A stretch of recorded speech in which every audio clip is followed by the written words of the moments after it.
First thing we're going to do is just check the bumper feed to make sure there's no line stuck inside, and to do that you've simply got two pressure clips, one on either side.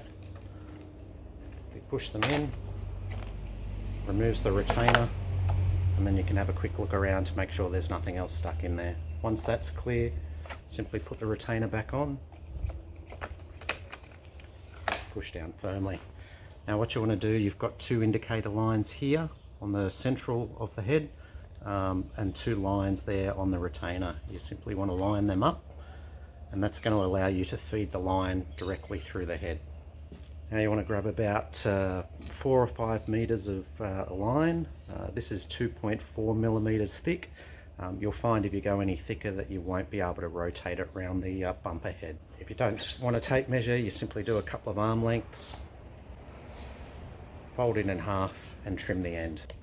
Now you've got your line, you're simply going to feed it in the hole in one end, push it through, and out it comes the other side.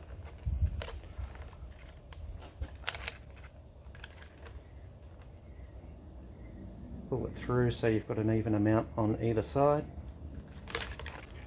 Now you'll see there's some little arrows here pointing in a clockwise direction. Simply going to hold the bumper head itself and simply rotate the middle section in a clockwise direction. It's going to wind up the line for you.